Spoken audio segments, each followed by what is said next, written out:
Hello and good morning to all of our interested scholars out there in virtual land. My name is Tashae Freeman Savage, and I am the JAMP Associate Director. And thank you for joining us today on YouTube. As we are discussing meeting with your JFD, this discussion will be about supporting documents and the supporting documents that are going to be required for entry year 2025 JAMP application cycle. So we're going to go ahead and get started today. On behalf of the JAMP administration, which does include Dr. Matthew Meeks, who is the Executive Director of our Texas Health Education Service, Dr. Nina Gonzalez, who is the Director of JAMP, myself, and our program manager, actually Jennifer Koenig. So on behalf of the JAMP administration, do want to say welcome for joining us today as we talk about supporting documents. So the objectives for our session today, we're going to kind of overview the JFD community or the JAMP community and where the JFD kind of falls within that community and what their role is. We're going to discuss meeting with your JFD, how to locate them on the website. We are going to talk about supporting documents, and I'm actually going to walk you through all the documents that are going to be required, the various forms, and how to locate them. We're also going to end out talking about the application timeline, specifically the application part, the online application, as well as the supporting document timeline. And then if you see in red, we're also going to ensure that you know where to access these resources on the JAMP website today. So let's go ahead and jump right in. So our mission, so JAMP is here. JAMP really provides that support for our students who come from socially, economically disadvantaged backgrounds from across the state of Texas. And we are here to provide support and mentorship and resources to help successfully matriculate scholars into medical schools and pursue a career in medicine. Again, this is all of Texas. So we have 68 public and private four-year undergraduate institutions, and there are 14 medical institutions a part of JAMP. And the reason why I did want to talk about the 68 public and private institution is that we do have our JAMP community here.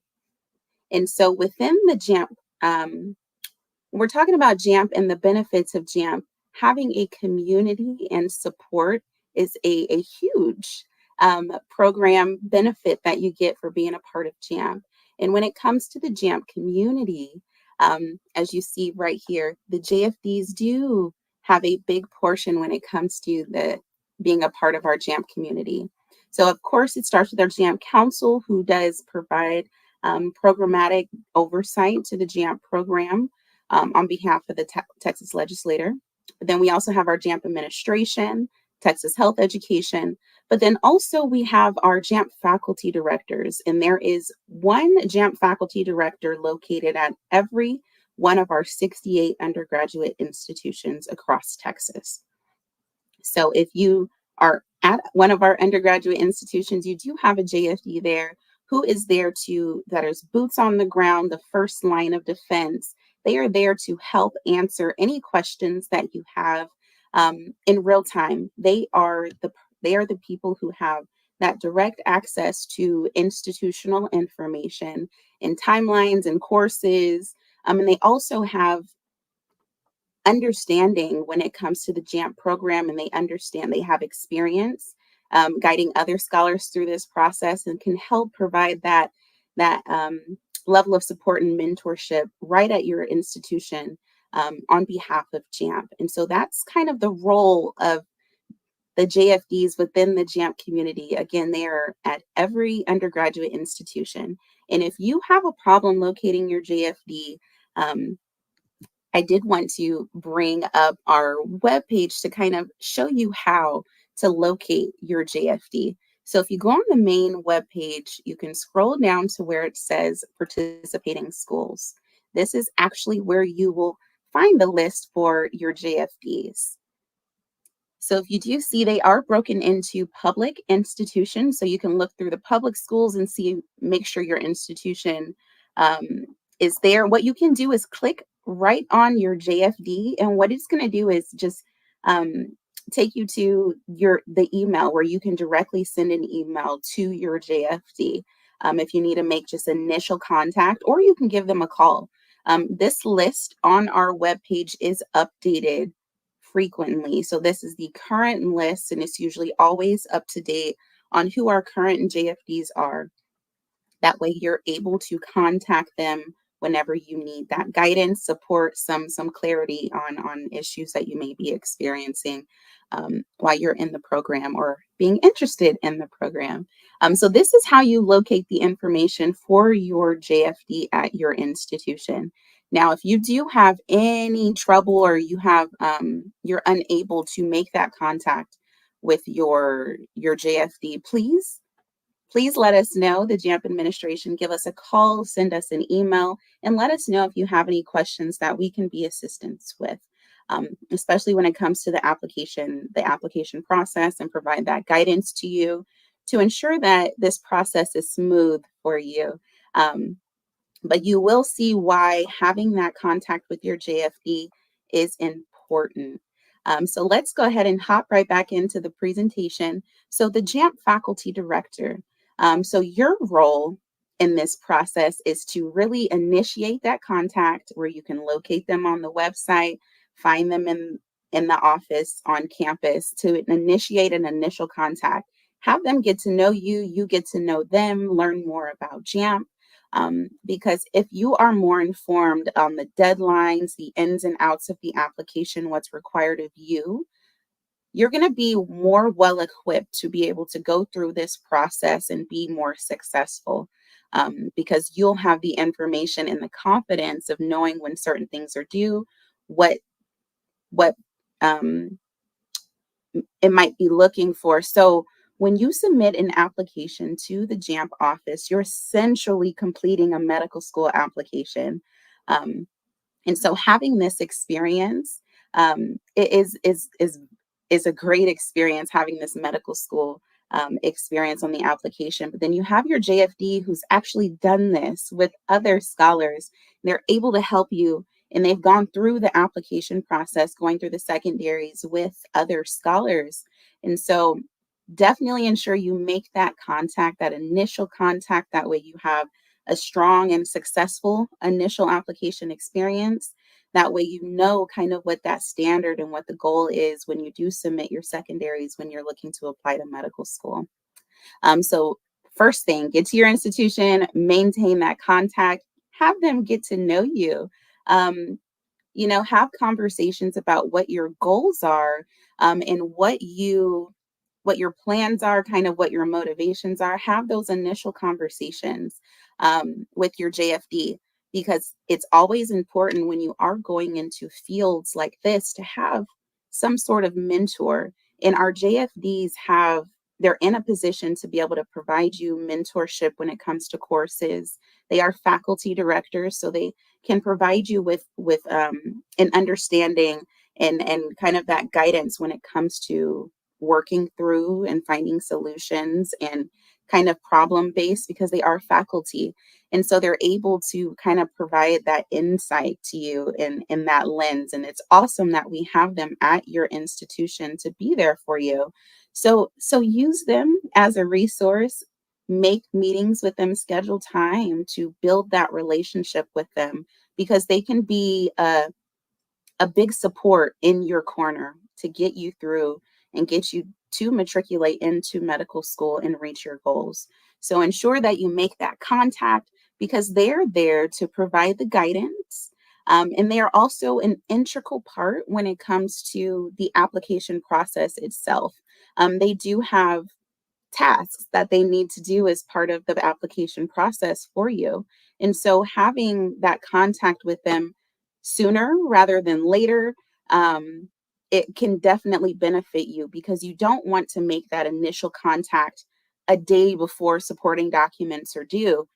you don't want to put yourself in that situation. So make contact with them. That's why we're having this session today and the conversation, with many fall courses starting today, yesterday, this week, next week. And so make that contact now, and then you have some time to build and make that relationship if you haven't done so already, like in your freshman year, because they are there again to not only provide that guidance, but they actually have a role to do when it comes to letters of evaluation and supporting documents. And this is when we jump into what are the supporting documents.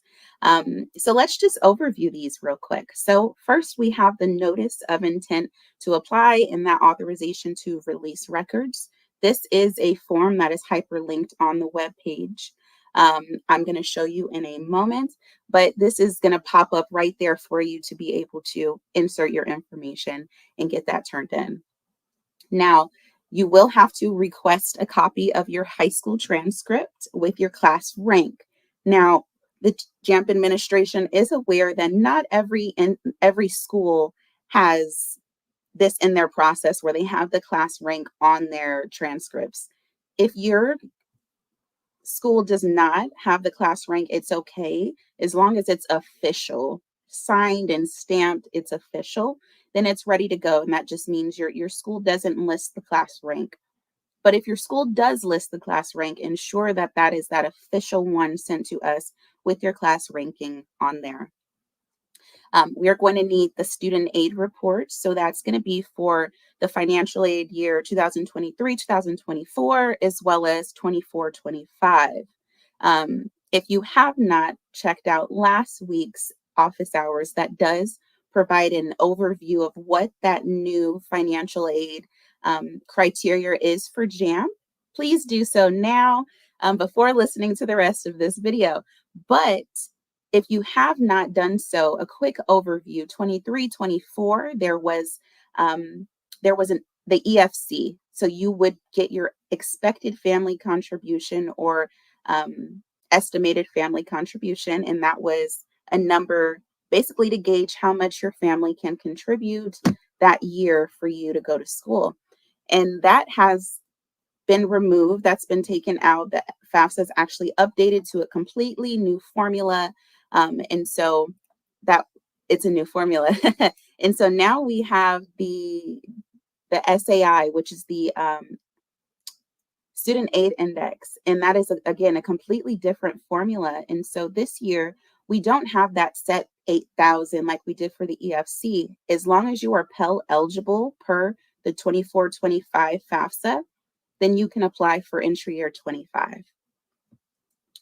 All right, so, and just to clarify, you only need one SAR. You only need one SAR to submit as far as your supporting documents. So if you have the EFC of 8,000 or less from last year, go ahead and submit that. If you have an SAI that reflects Pell eligibility, or if that's the only one you have, please go ahead and submit that. So we're going to go ahead and move on to letters of evaluation. So you are going to need a letters of evaluation form that is filled out by one of the following. So there are options. It can be, and it's recommended that one comes from your JFD at your institution because they have that direct connection with the program and connection with you and the institution. So they can provide a great amount of insight to the admissions committees. You can also provide a letter of evaluation form from the university faculty member, a work volunteer supervisor, extracurricular coordinator, high school counselor or teacher, a mentor, essentially a third party who's able to attest to your abilities, competencies, motivations to pursue medicine, and specifically in this program, and why you're a great fit for this program. Again, the JFD is recommended being one of those evaluators for you. So again, they are really involved in this process, and making that contact with them is key, because do you want your JFD to not have a strong letter for you because they haven't had the opportunity to meet you really or know anything about you, your background, where you came from, maybe some obstacles you've overcame or you're currently, facing. You want them to have a full picture of you. So kind of start this conversation early. We're going to talk. We're also going to need your transcript. So any courses that you have taken and college courses, we are going to need those transcripts. Now, whether that's, 4 years, community colleges, we're going to need to know all the courses you've taken. That's how we compile that cumulative GPA for you and to ensure you have met that 27 undergraduate credit hours. And then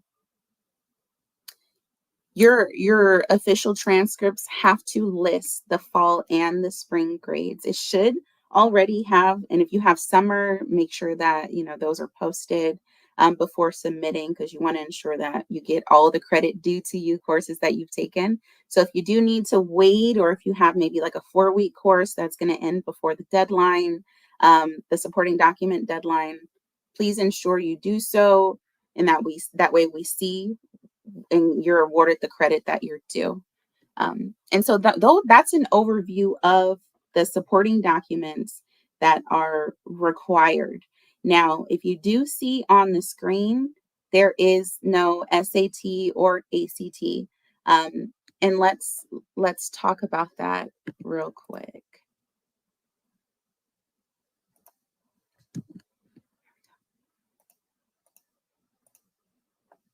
So back to the home page, this is how we access any information when it comes to supporting documents. So you can go ahead and click on Apply to JAMP.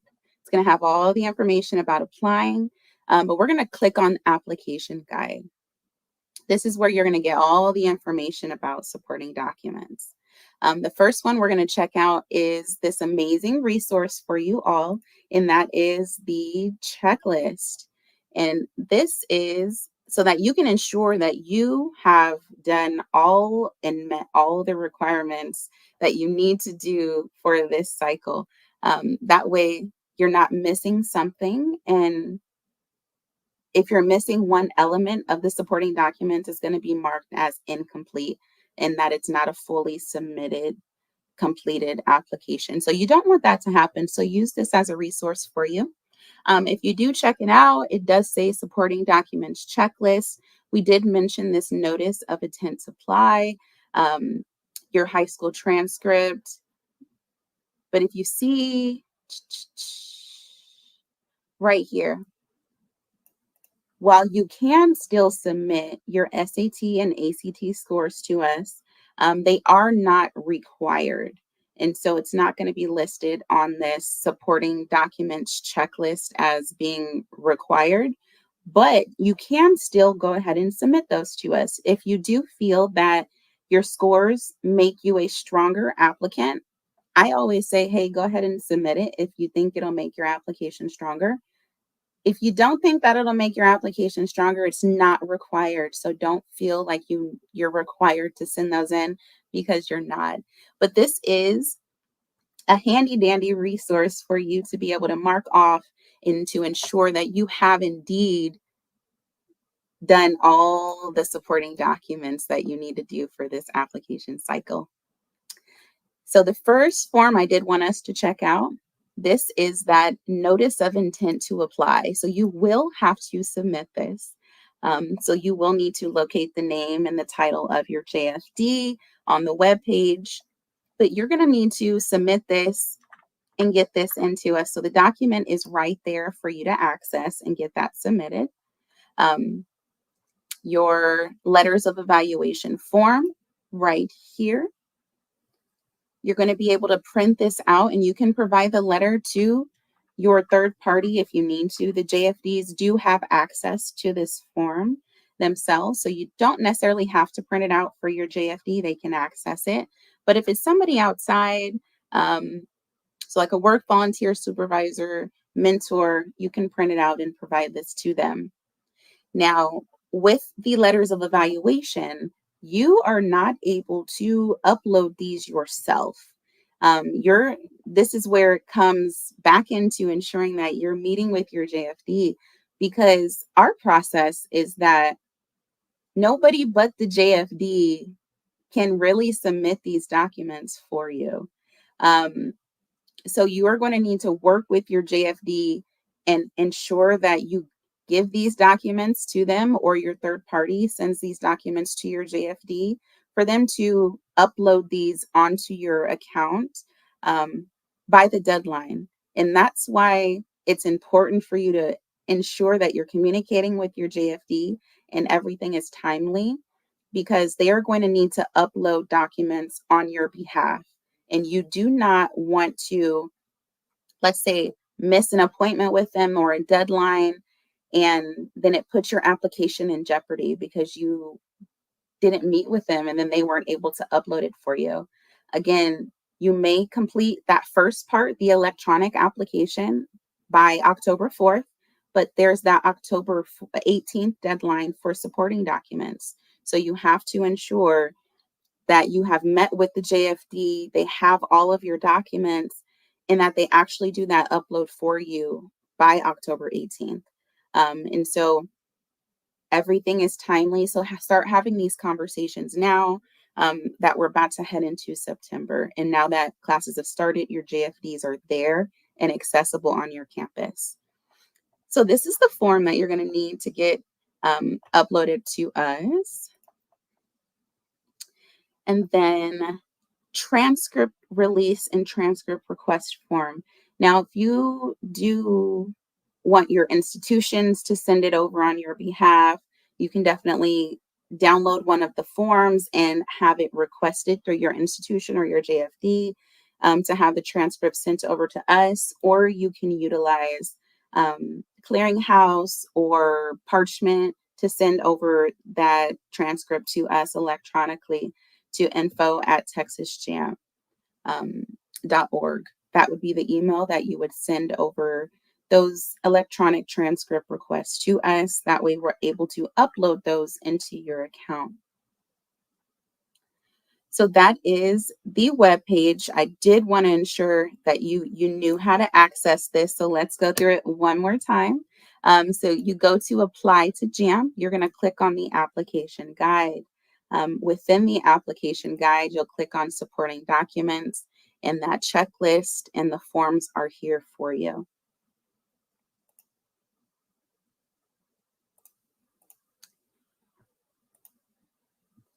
All right. So we're going to go ahead and just overview real quick the dates I was just mentioning. As you're aware, the electronic application is due October 4th by 5 p.m. And then the supporting documents deadline is October 18th. And so the JAMP interviews, if you are eligible and you're invited to an interview, those interviews will be occurring in January. And then you would find out if you are going to be a part of the entry year 25 JAMP cohort sometime March. And for more information, always check out the webpage. And so just some things to remember, be prepared. Please be aware of the deadlines, especially when it comes to supporting documents, because it is a separate deadline than October 4th. So it is later. So we don't want you to forget, though, because it is after the October 4th deadline. There's still another step that needs to be done.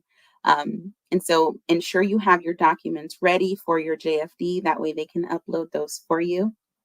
Don't rush. Again, don't wait until the last couple of minutes, right before the deadline, to get things taken care of.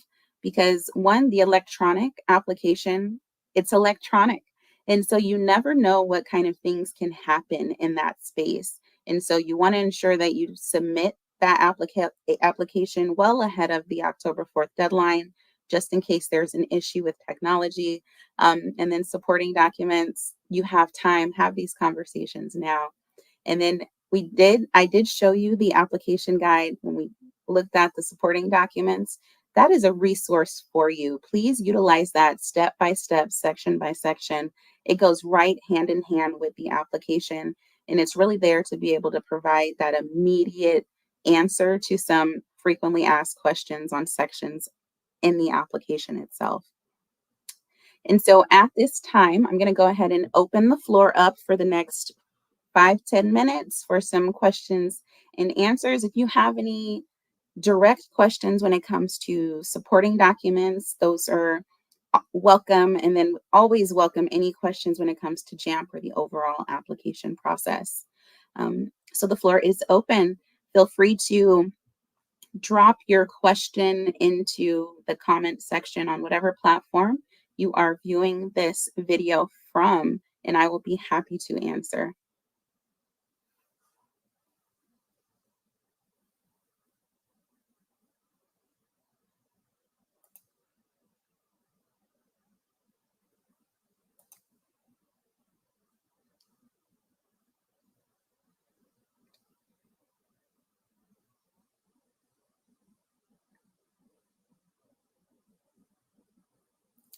Okay, so I do have a question. Hi, Alyssa.